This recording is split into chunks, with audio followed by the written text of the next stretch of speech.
Ma sœur m'a regardé droit dans les yeux et a dit, « Cela s'appelle l'impôt sur la dette familiale, après avoir exigé de l'argent de la maison dont j'ai hérité. » J'ai répondu, « Être au chômage depuis si longtemps fait inventer des termes ridicules, point. Je m'appelle Andrea Monsieur Msequin. J'ai 29 ans. Et jusqu'à mardi dernier, je croyais encore qu'il y avait certaines limites qu'une famille ne franchirait jamais. Je croyais que le ressentiment pouvait être laid, que l'héritage pouvait rendre les gens amers, et que le deuil pouvait transformer les souvenirs en armes. Mais je n'aurais jamais imaginé que ma propre sœur s'assiérait à la table de ma cuisine, me regarderait droit dans les yeux, et essaierait de me voler le dernier morceau de l'amour de ma grand-mère. Ma sœur aînée, Stéphanie, 31 ans, s'est présentée à mon appartement en tenant un épais dossier en papier bulle comme s'il s'agissait d'une ordonnance du tribunal. Elle ne m'a pas serré dans ses bras. Elle ne m'a pas demandé comment j'allais. Elle m'a juste bousculé et a dit, « Nous devons parler de ta dette envers la famille. » Je me souviens être resté là pieds nus, toujours dans mon chemisier de travail, mon café refroidissant sur mon bureau, me demandant de quel genre de dette elle pouvait bien parler. Puis elle a étalé les papiers sur la table de ma cuisine. Des feuilles de calcul, des formulaires imprimés sur le papier en tête du cabinet d'expertise comptable de notre père. Tout semblait assez officiel pour me nouer l'estomac. En haut d'un document se trouvaient les mots obligations d'optimisation fiscale familiale. En dessous, il y avait un total qui a fait basculer la pièce autour de moi. 127 453 $. Stéphanie a tapoté le chiffre avec un ongle verni et a souri comme si elle avait attendu des années pour le dire. Cela s'appelle des arriérés d'impôts familiaux, Andrea. Papa suit cela depuis longtemps. Je l'ai dévisagé. Des arriérés d'impôts familiaux. Ma voix est sortie blanche parce que si je la laissais trembler, je savais que je pourrais pleurer. Être au chômage depuis trop longtemps te fait inventer des termes bizarres. Son sourire a disparu. 2 ans plus tôt, notre grand-mère Éléanore est décédée après une longue bataille contre le cancer. Elle était plus que ma grand-mère après le divorce de nos parents quand j'avais 12 ans. Elle est devenue la personne qui se souvenait des réunions parents-professeurs, des anniversaires, des manteaux d'hiver, et de la façon dont j'aimais monter quand j'étais triste. Dans ces dernières années, je la conduisais à la chimiothérapie, je gérais les réparations de son duplex locatif à Portland, j'organisais ses médicaments, et je passais les week-ends à ses côtés pendant qu'elle regardait de vieux films et faisait semblant de ne pas avoir peur. Stéphanie lui rendait visite peut-être une fois tous les 2 mois, généralement quand elle avait besoin d'argent ou voulait que grand-mère investisse dans une autre de ses idées. Pourtant, quand grand-mère est décédée, je n'attendais rien. J'étais trop brisé pour penser à la propriété ou à l'argent. Puis le testament a été lu. Grand-mère m'a laissé le duplex de Portland d'une valeur d'environ 450 000 $ et rapportant 2800 $ par mois de loyer. Stéphanie a reçu sa collection de bijoux, estimée à environ 15 000 $ et des obligations d'épargne d'une valeur de 10 000 $ supplémentaires. À la seconde où l'avocat a terminé, Stéphanie a explosé. Elle a appelé cela du favoritisme. Elle a dit, grand-mère devait être confuse. Elle a dit que j'avais manipulé une femme mourante. Notre père, Robert, est resté assis là à prendre des notes. Robert a 59 ans, il est expert comptable, et c'est le genre d'homme en qui les gens ont confiance parce qu'il porte des lunettes chères et parle avec des chiffres au lieu d'émotions. Il a géré les finances de la famille pendant des années. Même après le divorce, ma mère le laissait encore préparer certains documents commerciaux car, comme elle avait l'habitude de le dire, quoi qu'il en soit, ton père comprend l'argent. Maintenant, Stéphanie utilisait cette confiance comme une lame. Selon elle, pendant que je vivais à la maison pendant mes études universitaires et pendant 2 ans après avoir créé mon entreprise, papa avait structuré les impôts familiaux pour m'avantager. Les documents affirmaient que le reste de la famille avait payé plus à cause de moi avec l'entente que je le rembourserais une fois que j'aurais des actifs. Chaque année de 2017 à 2022 montrait des lignes étranges. Ajustement d'attribution de revenus, récupération des avantages pour personnes à charge, différentiel de déclaration stratégique, intérêt composé à 8% par an, total 127 453 $. D'où sors-tu ces chiffres, ai-je demandé. Papa les a suivis, a dit Stéphanie. Tu en as profité. Nous nous sommes sacrifiés. Maintenant tu as le duplex, alors il est temps de régler ses comptes. J'ai demandé les véritables déclarations d'impôts. Elle a dit que c'était des documents familiaux confidentiels. J'ai demandé quand j'avais accepté de rembourser qui que ce soit. Elle a fait glisser un autre ensemble de papiers vers moi. Un accord de réconciliation financière familiale, un acte de renonciation transférant le duplex à Stéphanie, une décharge promettant que je ne poursuivrai jamais de réclamation contre un membre de la famille, et quelque chose appelé une confession de jugement. Qui sonnait comme une arme chargée écrite en langage juridique. Tu cèdes la propriété, a-t-elle dit. Et nous sommes quittes. J'ai ri une fois, non pas parce que c'était drôle, mais parce que mon corps ne savait pas quoi faire d'autre. Les parents ne facturent pas à leurs enfants des impôts rétroactifs pour avoir vécu à la maison. Stéphanie s'est penchée en avant. Tu as toujours été ingrate. Sais-tu ce que c'était de te regarder tout obtenir? L'attention de grand-mère. La protection de papa. Samuel, la propriété, tout te tombe tout cuit dans le bec.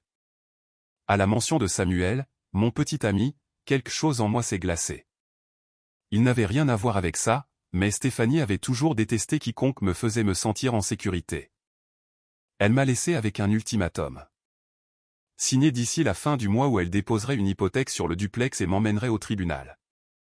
Elle a affirmé que papa la soutenait pleinement et témoignerait des arrangements. Après son départ, j'ai appelé papa 6 fois. Sa secrétaire a dit qu'il était en réunion.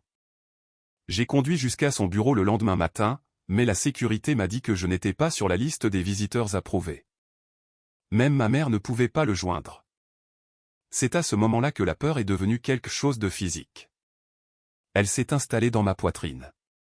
Elle me suivait de pièce en pièce. J'ai arrêté de dormir. J'ai arrêté de manger. Samuel essayait de rester calme, mais j'ai vu l'inquiétude sur son visage lorsqu'il a lu les papiers. Ses parents ont proposé de me prêter de l'argent pour un avocat, mais je détestais l'idée de les entraîner dans la pourriture de ma famille. Le duplex n'était pas seulement un actif. C'était le dernier message de grand-mère Éléanore pour moi. Sa façon de dire « J'ai vu ce que tu as fait. Je sais qui était présent. » Et maintenant ma sœur voulait réécrire cet amour en dette. 3 jours après que Stéphanie soit entrée dans mon appartement avec ce dossier, j'ai arrêté d'essayer de me convaincre que ce n'était qu'un malentendu. Les commentaires et conseils que j'avais reçus en ligne étaient assez brutaux pour me réveiller. Les gens n'arrêtaient pas de dire la même chose de différentes manières. Andrea, c'est une fraude.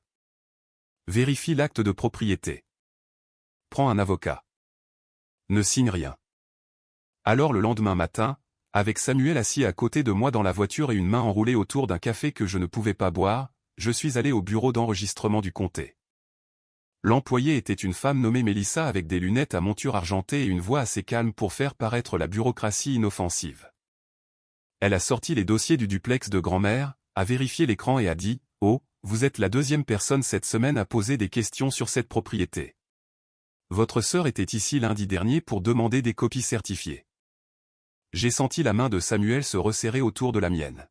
« Des copies certifiées ?» ai-je demandé. Mélissa a hoché la tête. Oui, elle a dit que c'était pour une affaire de famille. Une affaire de famille. Cette expression était devenue un déguisement pour le vol. L'après-midi même, les parents de Samuel m'avaient viré assez d'argent pour engager une avocate spécialisée en immobilier nommée Jennifer Chong. Je détestais l'accepter. Son père, Martin, a remarqué mon hésitation dans leur cuisine et a dit « Andrea, la famille prend soin de la famille, et en ce moment, cela signifie ne pas laisser la tienne te détruire. » Le bureau de Jennifer était calme, moderne et bordé de diplômes encadrés. J'ai placé le dossier de Stéphanie sur son bureau comme s'il risquait d'exploser. Elle a lu en silence pendant plusieurs minutes, tournant les pages, son expression passant d'une curiosité polie à l'alarme. « Ceci est fabriqué, a-t-elle dit enfin, mes épaules se sont affaissées, mais pas de soulagement, de confirmation. Il n'existe aucun concept juridique tel que des obligations fiscales familiales rétroactives, a continué Jennifer. Aucun parent ne peut décider des années plus tard qu'un soutien ordinaire était secrètement un prêt à moins que vous ne l'ayez accepté. Et ce dossier de transfert d'actes, ce n'est pas une négociation. C'est une tentative de fraude. Entendre un professionnel le dire m'a fait me sentir moins folle. Cela m'a aussi fait plus peur. Jennifer a rédigé une lettre de mise en demeure exigeant que Stéphanie fournisse des preuves dans les 72 heures.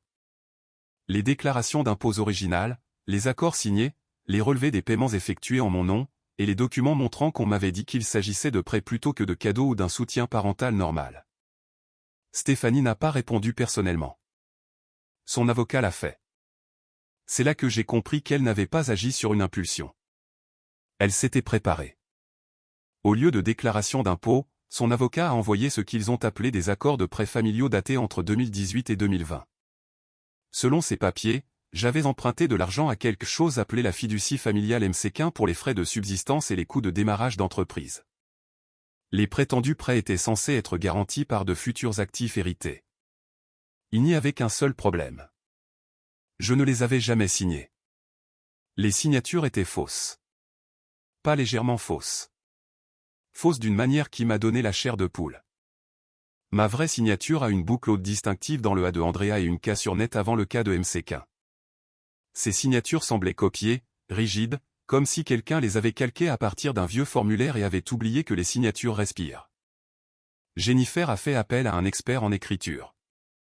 Il a comparé les documents avec mes baux d'appartement, mes formulaires d'emploi et mes relevés bancaires des mêmes années. Sa conclusion préliminaire était claire. Des contrefaçons d'amateurs, probablement calquées à partir d'une source différente. Mais la vraie blessure est venue de mon père. Après des jours à être évités, j'ai conduit jusqu'à la maison de Robert à 6 heures du matin. Samuel a supplié de venir avec moi, mais j'avais besoin d'entendre la vérité sans que personne ne m'en protège. Je suis resté sur le porche de papa, sonnant à la porte jusqu'à ce que la lumière du porche s'allume et qu'il ouvre la porte en peignoir, furieux. « Que fais-tu ici » a-t-il demandé. « Je ne pars pas tant que tu ne me parles pas. » Il m'a dévisagé pendant un long moment, puis s'est écarté. J'avais mon téléphone en train d'enregistrer dans la poche de mon manteau. Dieu merci, mon état autorisait le consentement à une seule partie. Mes mains tremblaient tellement que j'ai dû les garder enfouies sous mes bras dans la cuisine où il avait l'habitude de faire des crêpes les week-ends de garde. J'ai placé les faux accords de prêt sur la table. As-tu aidé Stéphanie à créer ça? Il ne l'a pas nié.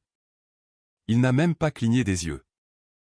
Écoute, Andrea, a-t-il dit comme s'il expliquait quelque chose de simple à un enfant. Stéphanie a lutté toute sa vie alors que tout a été facile pour toi. Tu as le physique, l'intelligence, le petit ami, et maintenant la propriété.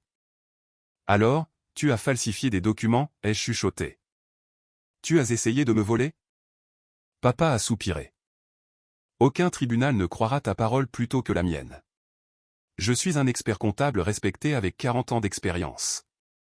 Les mots étaient calmes. C'était la pire partie. Pas de rage, pas de honte, juste de la certitude. Il a admis qu'il avait conservé 2 versions des registres familiaux. L'une montrant des cadeaux aux 2 filles, une autre montrant des prêts uniquement à moi. Il a dit que Stéphanie méritait le duplex parce qu'elle était restée dans la région, lui rendait visite plus souvent, avait donné son nom à son fils. Je rendais visite à grand-mère, ai-je dit. Je prenais soin d'elle. C'est pourquoi elle me l'a laissé. Sa bouche s'est durcie. C'était l'erreur d'Éléanore. Les actifs familiaux doivent être distribués de manière égale. Puisqu'elle a échoué à le faire, nous corrigeons son erreur. Quelque chose s'est brisé en moi si doucement que je ne l'ai presque pas remarqué. J'ai quitté sa maison et j'ai conduit tout droit au poste de police. Au début, l'inspecteur avait l'air sceptique. Les conflits financiers familiaux étaient compliqués, a-t-il dit. Généralement de nature civile. Puis je lui ai montré les fausses signatures et je lui ai fait écouter les aveux de mon père. Son visage a changé. Ce n'est pas un désaccord familial, a-t-il dit. C'est de la falsification, de la fraude, du complot et une tentative de vol qualifié. Ce soir-là, Stéphanie est passée devant mon appartement en voiture à 2 reprises. La caméra de ma sonnette l'a surprise en train de ralentir, fixant mes fenêtres. Le lendemain, le gestionnaire immobilier du duplex a appelé. Andrea, a dit Tom prudemment. Votre sœur s'est présentée en affirmant qu'elle était la nouvelle propriétaire. Elle a dit au locataire de commencer à lui payer le loyer directement. Pendant un instant, je ne pouvais plus respirer. Stéphanie n'attendait pas les tribunaux. Elle essayait déjà de vivre dans le mensonge. 5 jours après que Stéphanie ait essayé de rediriger le loyer du duplex vers son propre compte, on m'a remis une assignation au travail. Un huissier de justice a traversé notre bureau paysager, a demandé Andrea MCQ, et m'a tendu une épaisse enveloppe devant tout le monde. Puis, assez fort pour que mes collègues entendent, il a dit « On vous a signifié des actes dans l'affaire MCQ contre MCQ ». La pièce est devenue silencieuse. Mon patron m'a prise à part plus tard, l'inquiétude écrite sur tout son visage. J'ai dû expliquer que ma sœur et mon père essayaient de me voler la propriété que ma grand-mère m'avait laissée. Il a été gentil, mais je pouvais voir le calcul derrière ses yeux. Date d'audience, stress, distraction, le drame qui déteint sur le travail. Le procès-verbal de Stéphanie faisait 60 pages. Elle prétendait que le duplex était détenu en fiducie pour la famille par le biais de ce qu'on appelle un règlement de dette équitable. Elle ne voulait plus seulement les faux 127 453 $. Maintenant, elle prétendait que la propriété elle-même aurait dû être à elle parce que j'avais soi-disant bénéficié d'années de soutien familial caché. Jennifer a lu la plainte et a dit « Ils mettent les bouchées doubles ». La plainte incluait des déclarations sous serment de 3 employés du cabinet d'expertise comptable de papa. L'une d'elles a affirmé qu'elle avait aidé à préparer les optimisations fiscales familiales. Une autre a dit qu'elle avait traité des paiements de la fiducie familiale en mon nom. Un troisième a juré qu'il avait averti papa des conséquences des emprunts agressifs d'Andrea. J'avais envie de crier. Ces gens m'avaient vu aux fêtes de Noël. Ils avaient mangé les biscuits de grand-mère. Maintenant, ils signaient des mensonges pour aider Robert et Stéphanie à m'enterrer. Jennifer, cependant, avait l'air presque satisfaite d'une manière sinistre. Chaque fausse déclaration dans un dossier judiciaire nous aide. Ils ne te mentent plus seulement à toi. Ils mentent sous serment. Grâce à la procédure de communication des pièces, la forme du piège est devenue plus claire. Stéphanie avait enregistré SK Property Holdings société à responsabilité limitée 6 mois plus tôt, bien avant d'avoir jamais mentionné des arriérés d'impôts familiaux. Nous avons trouvé des emails avec un promoteur prêt à acheter le duplex pour 675 000 $ en espèces, avec une clôture immédiatement après le transfert. Stéphanie avait déjà dépensé 12 000 $ en plans architecturaux pour convertir le vieux duplex de grand-mère en 4 appartements de luxe. Elle n'avait pas voulu les quitter. Elle avait voulu le profit. Les faux accords de prêt se sont effondrés rapidement. L'expert en documents légaux de Jennifer a découvert que le papier avait été vieilli artificiellement avec des taches de café. L'encre ne correspondait pas à ce qui aurait été couramment utilisé pendant les années de signature présumée. Même le formatage les a trahis. Les documents correspondaient au modèle de Microsoft Word 2023, et non aux anciennes versions disponibles en 2018 ou 2020. Les métadonnées des copies numériques ont montré qu'ils n'avaient été créés que 2 mois plus tôt. Puis la police a trouvé l'historique de navigation de Stéphanie. Comment vieillir des documents? Comment faire paraître du papier vieux? Un prêt familial peut-il être appliqué sans signature? Comment transférer une propriété héritée avant un litige successoral? Chaque recherche ressemblait à une confession tapée par quelqu'un de trop arrogant pour effacer ses traces. Mais les preuves les plus accablantes provenaient des ordinateurs du bureau de papa. La police a exécuté un mandat et a trouvé des brouillons des documents falsifiés avec le suivi des modifications entre Robert et Stéphanie. Des emails discutant du montant qu'ils pouvaient attribuer à la fausse dette sans éveiller les soupçons. Une feuille de calcul évaluant le profit potentiel de la vente au promoteur. Des messages entraînant les employés du cabinet d'expertise comptable sur ce qu'il fallait dire dans leur déclaration sous serment. Et puis, d'une manière ou d'une autre, c'est devenu plus grand que moi. Les enquêteurs ont découvert que papa avait détourné des fonds d'autres comptes familiaux et créé de fausses pistes papier pour faire ressembler l'argent à des prêts qui m'étaient accordés. Puis le Federal Bureau of Investigation s'est joint après avoir trouvé des preuves qu'il avait utilisé ses références d'experts comptables pour produire des déclarations d'impôts frauduleuses pour des clients âgés, gonflant les déductions et empochant les remboursements supplémentaires. L'homme qui m'avait fait me sentir puéril pour avoir remis en question des chiffres s'était caché derrière des chiffres toute sa vie. Alors que le dossier juridique se renforçait, les attaques personnelles sont devenues insupportables. Stéphanie a publié dans le groupe Facebook de notre famille élargie, affirmant que je détruisais la famille pour de l'argent que j'avais emprunté et refusé de rembourser. Elle a téléchargé des captures d'écran des faux documents, sachant que la plupart des proches ne les inspecteraient jamais de près. Les commentaires m'ont frappé plus fort que je ne l'attendais. Andrea, comment as-tu pu faire ça à ton père? Ta grand-mère aurait honte. La famille est de la famille. Stéphanie a raison de se battre pour ce qui est juste. Je voulais tout publier, les métadonnées, le rapport d'expertise, l'enregistrement de papa, mais Jennifer m'a arrêté. Laisse-les se pendre eux-mêmes, a-t-elle dit. Chaque mensonge public est une preuve de diffamation. Puis Stéphanie a franchi une autre limite. Après que nous ayons demandé une ordonnance de protection parce qu'elle avait essayé d'accéder à mon courrier et harcelé les locataires, elle a envoyé des emails à mon employeur, à l'employeur de Samuel, et même à ma salle de sport. Elle m'a traité de prédateur financier. Elle a dit que je manipulais les parents âgés. Elle a dit que je cachais des actifs et abusais émotionnellement de la famille. Puis elle a créé un site web en utilisant mon nom complet. Il répertoriait mon adresse, mon numéro de téléphone, mon lieu de travail et mon emploi du temps quotidien. Il disait aux gens d'exiger qu'Andrea paie ce qu'elle doit. Samuel l'a trouvé avant moi. Je ne l'avais jamais vu l'air aussi en colère. « Tu ne restes pas seule ce soir » a-t-il dit. Pendant des semaines, j'avais essayé de me montrer forte. Mais ce soir-là, assise sur son canapé pendant que sa mère m'apportait du thé et que son père vérifiait discrètement les serrures, j'ai fini par craquer. J'ai pleuré pour grand-mère. J'ai pleuré pour le père que je pensais avoir. J'ai pleuré parce que ma sœur ne voulait pas seulement le duplex. Elle voulait que le monde croie que je méritais de le perdre. À l'audience de l'ordonnance restrictive, Stéphanie est arrivée dans un tout nouveau tailleur avec l'étiquette de prix toujours rentrée près de la manche. Elle a essayé d'avoir l'air calme comme une sœur inquiète forcée d'agir.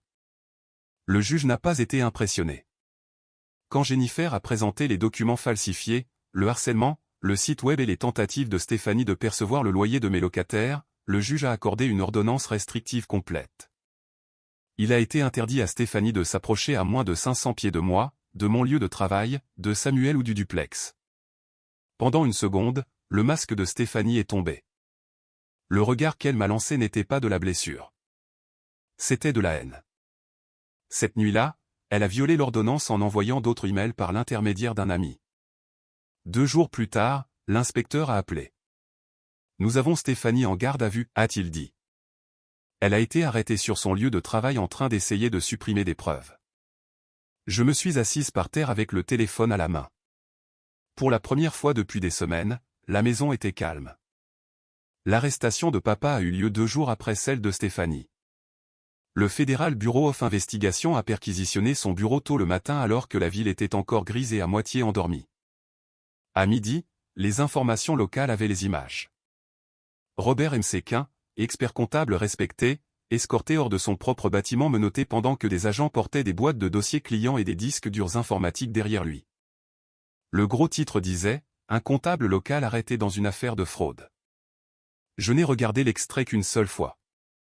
Son visage paraissait plus vieux que dans mes souvenirs. Ni coupable, ni désolé, juste furieux que le monde le voie enfin sans le bureau poli, les lunettes chères et la voix calme qu'il utilisait pour rendre les mensonges raisonnables. La réaction a été immédiate.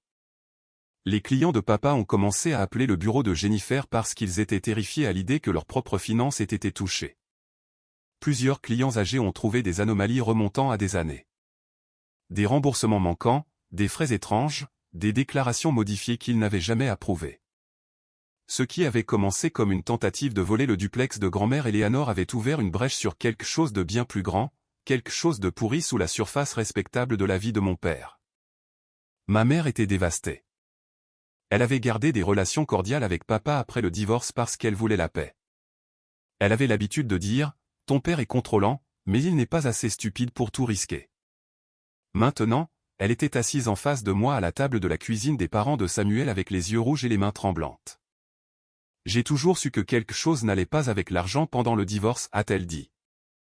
Mais il m'a fait me sentir paranoïaque d'avoir posé des questions. Elle m'a dit que papa avait prétendu que son entreprise était en difficulté à l'époque. Il a dit qu'il pouvait à peine payer la pension alimentaire. Elle a accepté moins que ce qu'elle aurait dû parce qu'elle pensait aider le père de ses enfants à survivre à une période difficile. Maintenant, son avocat examinait l'accord pour fraude, actifs cachés et pertes fabriquées. Je voulais la réconforter, mais une partie de moi avait l'impression d'avoir à nouveau 12 ans, regardant mes parents diviser une vie pendant que papa expliquait tout avec des chiffres que personne d'autre n'était autorisé à remettre en question. La vie de Stéphanie a commencé à s'effondrer tout aussi rapidement. Son mari, Reban, a demandé le divorce et a gelé leur compte conjoint. Je l'avais toujours considéré comme quelqu'un de calme, le genre d'homme qui se tenait derrière Stéphanie lors des événements familiaux et disait très peu de choses. Quand il m'a appelé, sa voix était éraillée. « Je ne savais pas » a-t-il dit. « Andrea, je le jure sur mes enfants. Je ne savais pas. » Je l'ai cru. Il m'a dit que Stéphanie avait affirmé qu'elle gérait un problème d'héritage, que je devais de l'argent et que je faisais des drames. Elle lui avait même dit que le duplex allait enfin arranger les choses pour leur famille. Quand la police lui a montré les emails, les dossiers de la société à responsabilité limitée, les documents falsifiés, il a dit qu'il avait l'impression d'avoir été marié à une inconnue. Son employeur l'a mise en congé. Le promoteur a retiré l'offre immédiatement, ne voulant pas que le nom de leur entreprise soit lié à un complot criminel. Les 12 000 $ qu'elle avait dépensés pour les plans architecturaux étaient perdus. Le rêve d'appartement de luxe est mort avant même que l'encre sur le faux acte de propriété n'ait eu la chance de sécher. Pendant ce temps, la famille élargie a lentement commencé à apprendre la vérité. Ma cousine Léna, avocate, a examiné les documents et a publié dans le groupe familial. Ces signatures sont évidemment falsifiées. Je ne peux pas croire que tant d'entre vous aient accepté cela sans poser de questions. Cela a un peu aidé, mais certains proches ne pouvaient toujours pas abandonner la version que Stéphanie et papa leur avaient vendue. Tante Patricia, qui m'avait envoyé un message disant à quel point grand-mère aurait honte de moi, a finalement écrit « J'ai peut-être jugé trop vite ». Pas d'excuses, pas de reconnaissance de la cruauté, juste un retrait prudent du mauvais camp. Le cousin Michael a appelé et a admis qu'il aurait dû poser des questions avant de m'accuser. D'autres n'ont rien dit du tout. Le silence peut être sa propre confession. Les affaires pénales ont avancé rapidement car Stéphanie et papa avaient documenté leurs propres crimes avec un soin étonnant. Jennifer a dit qu'elle avait rarement vu quelque chose de pareil. Ils ont mis par écrit le complot, a-t-elle dit presque avec incrédulité. Des emails, des feuilles de calcul, des modifications, des instructions. C'est comme s'ils pensaient que la confiance en soi les rendait intouchables. Tous deux ont été libérés sous caution à des conditions strictes. Aucun contact avec moi. Aucun accès aux documents financiers liés à l'affaire. Aucune publication sur les réseaux sociaux concernant le procès. Stéphanie a violé ces conditions 2 fois en une semaine en demandant à des amis de publier en son nom, ce qui n'a fait qu'aggraver les choses pour elle. La propriété locative est restée en sécurité, mais je ne faisais plus confiance aux serrures ordinaires. J'ai amélioré les caméras, changé chaque code d'entrée et engagé une société de gestion immobilière pour créer une distance entre moi et le bâtiment. Les locataires ont été patients, voire gentils. Je leur ai accordé une petite réduction de loyer pour le chaos que Stéphanie avait causé. En retour, ils ont accepté de témoigner de ces tentatives de percevoir frauduleusement des loyers. À travers tout cela, Samuel est devenu mon ancre. Il n'a jamais essayé de réparer mes sentiments avec des réponses faciles. Il s'est assis avec moi pendant mes crises de panique. Il m'a conduite aux réunions quand mes mains tremblaient trop fort pour tenir le volant. Ses parents ont couvert les frais juridiques sans me faire sentir redevable. Un soir où je m'excusais d'avoir introduit ce cauchemar dans leur vie, le père de Samuel m'a regardé et a dit « Andrea, ton père a utilisé le mot famille pour te prendre. Nous l'utilisons pour nous tenir à tes côtés. » Cette phrase m'a brisé plus doucement que n'importe quoi d'autre. J'ai commencé une thérapie car je ne pouvais pas dormir sans rêver de documents étalés sur la table de ma cuisine. Mon thérapeute a dit, une trahison comme celle-ci peut ressembler à l'effondrement de tout un système de croyances. Vous ne perdez pas seulement confiance dans les gens. Vous perdez confiance dans vos propres souvenirs d'eux. Elle m'a aidé à nommer ce que je ressentais. Le deuil, la rage, la culpabilité, le soulagement, et une honte étrange qui n'avait aucun sens, mais qui vivait toujours dans ma poitrine. Une partie de moi se sentait responsable d'avoir envoyé mon père et ma sœur en prison, même s'ils avaient choisi chaque étape. Vous n'avez pas détruit la famille, a dit mon thérapeute. Vous avez interrompu la destruction qu'ils causaient. Je m'y suis accroché. La propriété était en sécurité. La vérité éclatait. Mais certaines nuits, je restais encore dans la salle de bain à fixer mon reflet, me demandant comment les personnes qui partageaient mon sang avaient pu regarder le dernier cadeau de grand-mère et n'y voir qu'une cible. Les rouages de la justice avançaient plus lentement que ma peur, mais ils avançaient. Un mois après l'arrestation de Stéphanie, son procès devait commencer. Je m'étais préparé à passer des jours au tribunal, à la voir à l'autre bout de la pièce, à entendre son avocat déformer l'amour de grand-mère en une dette imaginaire.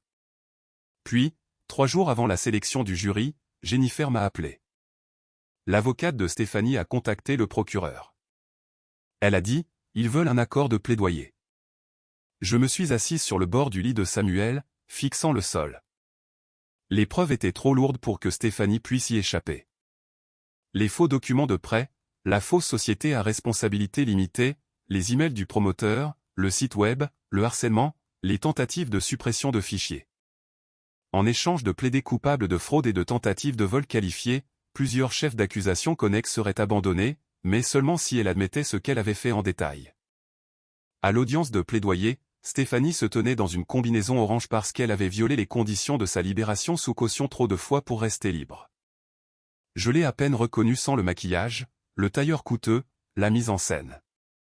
Sa voix tremblait alors qu'elle admettait avoir falsifié des documents de prêt, comploté avec notre père pour voler le duplex, créé une entreprise pour tirer profit du transfert de propriété, harceler des témoins et violer des ordonnances de protection. La juge l'a écoutée sans sympathie. Vous avez trahi l'un des liens les plus fondamentaux qui existent, a-t-elle dit. Le lien entre sœurs. Ce n'était pas un moment de panique. C'était de la planification, de la persévérance et de l'avidité. Stéphanie a été condamnée à 3 ans dans une prison d'État avec 18 mois avec sursis, sous réserve de probation et de restitution. Elle s'est effondrée en sanglots, mais pas par remords. Elle a dit que j'avais volé son droit d'aînesse.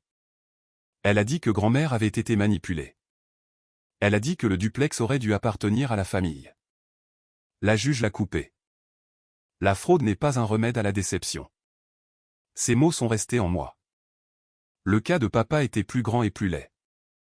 L'enquête du Federal Bureau of Investigation a révélé un schéma de fraude s'étendant sur une décennie totalisant plus de 200 000 $. Des clients âgés lui avaient confié leurs déclarations d'impôts, leurs comptes de retraite, leur planification successorale et parfois leur deuil. Il avait assisté à des funérailles, serré la main de veuves, souri aux remises de diplômes des petits-enfants, et volé discrètement des gens qui croyaient qu'il les protégeait.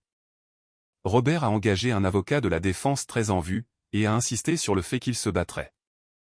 Mais quand son avocat a vu les emails entre lui et Stéphanie, les registres falsifiés et les preuves de fraude envers les clients, il a poussé pour un accord de plaidoyer. Papa a plaidé coupable de fraude électronique, de fraude fiscale et de complot.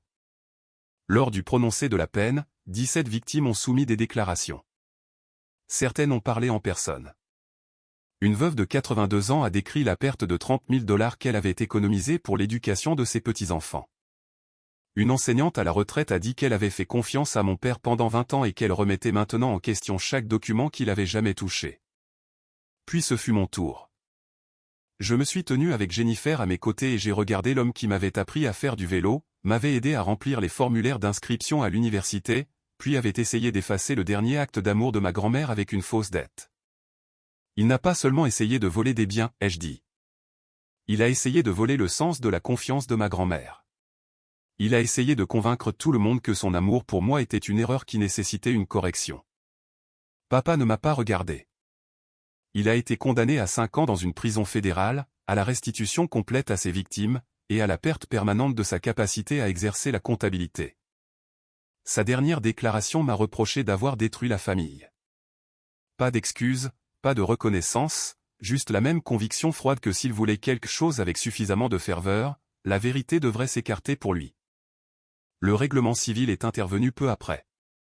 Jennifer a obtenu un jugement pour dommages-intérêts compensatoires, frais de justice, dommages-intérêts punitifs, des excuses écrites officielles à chaque parent à qui ils avaient menti, et des ordonnances restrictives permanentes. Je ne m'attendais pas à recouvrer chaque dollar.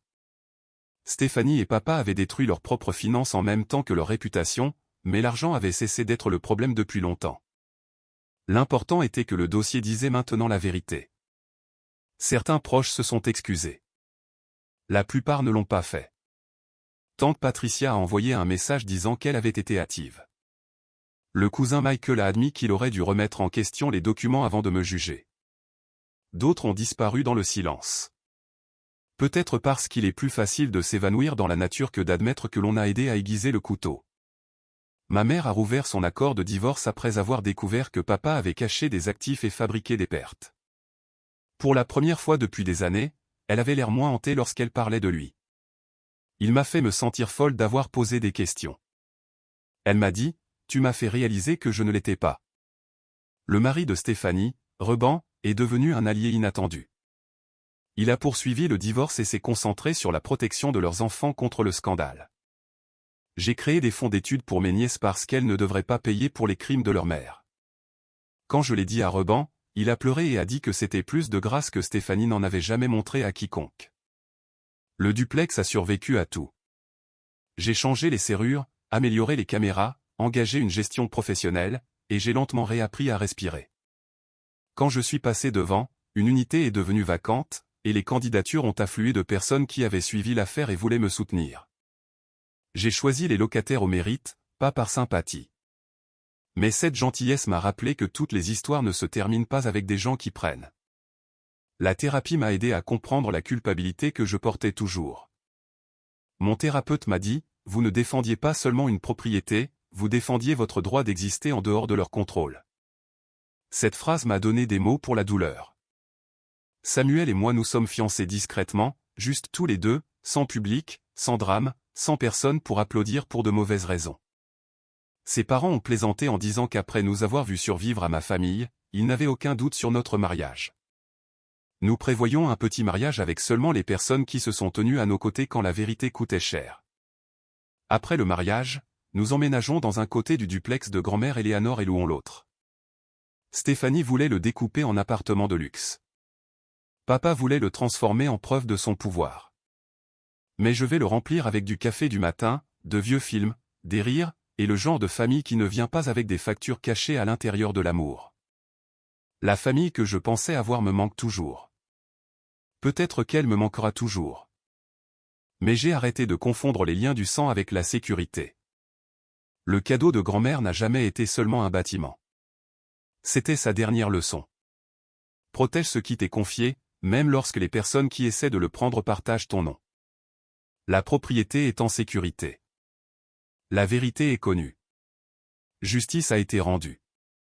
Et quand je me tiens sur le porche de ce duplex maintenant, je peux presque entendre la voix de grand-mère Éléanore dans le calme me dire que j'ai fait exactement ce qu'elle m'avait confié.